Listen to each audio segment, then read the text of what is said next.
guy who's going to be there for the duration. Today's show and NBC Sports, my good personal friend who may not remember me, Willie Geist. Willie, what's up, buddy? Magic Mike Florio. How you doing, man? Yeah, well, you sound like you're next door. Where are you? I'm in Sochi. I'm on an NBC hardline, man. We might as well be next door to each other. Well, this is good.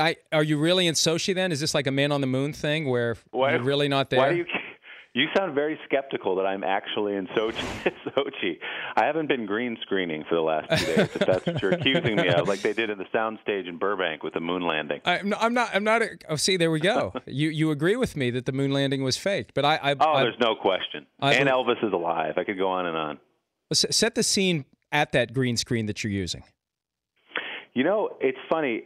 If we hadn't had all this build-up and these headlines about security and the potential for something terrible to happen here, which is still out there and is still real, I wouldn't have noticed any difference in the level of security from, say, London or even Vancouver 4 years ago. You know, there's security everywhere you look because it's the Olympics, but it's not like there's a guy with a machine gun in your face everywhere you turn. It's pretty well locked down, and I suspect it'll get tighter as this week goes on. But I think the consensus seems to be that security, yeah, but it's not in your face. It's not over the top. So the other cool thing about Sochi, I have to say, is having done a few of these, everything is so compact and tight and close together. So you go in, it's like going to the state fair. You go into one entrance, and then everything is in there. You could hitch your driver from one venue to the next. So you've got the hockey venue, the curling, the speed skating, the Olympic Stadium, and it's all like right in one park. It's a really cool setup that I haven't seen before. Talking to Willie Geist of NBC's Today Show and also NBC Sports in Russia, allegedly,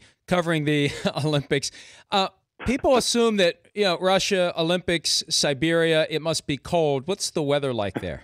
It is, it's not cold. I mean, the funny thing is we landed 2 days ago. I get off the plane, the airport, you clear customs, you do your whole thing, walk out the front door. The first thing you see are 2 palm trees at the Winter Olympics. And you go, wait a minute. I mean, this is, it's basically the climate, they say, of Jacksonville, Florida. So it's kind of southeast United States climate in the southwestern part of Russia. It's on the Black Sea. And it's a coastal town, it's a place where people come in the summer. They have beach houses here. So, the weather's mild. It's not warm. I mean, it's, in the 40s, and at night when the sun goes down, it gets into the 30s. But up as you go into the mountains, which is about 45 minutes away with the skiing and the snowboarding and all that good stuff, that's when it gets cold. And obviously you go up to the top of the Caucasus Mountains and you have snow. So they're not worried about that. But it is, it's mild, which I don't mind. It's mild outside, and then you walk into a cold arena and watch some hockey. It's not bad. Give us some names and events to keep an eye on early once the games get rolling. I think there are a few cool things that are going to happen. First, with Lindsey Vonn out and skipping the games, obviously that was a huge blow to the U.S. team. But then you have this 18-year-old Michaela Schifrin, the downhill skier, 18 years old, senior in high school, and here she is. She's dominating the world right now in all these events leading up to the Olympics. So keep an eye on her. They're calling her the next Lindsey Vonn for what that's worth. A lot of pressure, but, man, she delivers. She's cool. She doesn't feel the pressure. She's great. Gracie Gold is, with a name like that, she's got to win something, it would seem. She's our big figure skating hope along with Ashley Wagner. And then when you think about the guys, Bodie Miller's back for his 5th Olympics. He'll be fun to watch on skis. And, of course, we've got all the X Game guys come to the Olympics. Shaun White is back. So we have Lindsey Vonn's gone, but there's still some big names and then some younger people who I think are going to come to the forefront and surprise some people. And before the Olympics got started, the Super Bowl happened, 3:30 a.m. local time. Were folks there able to find a way to watch it?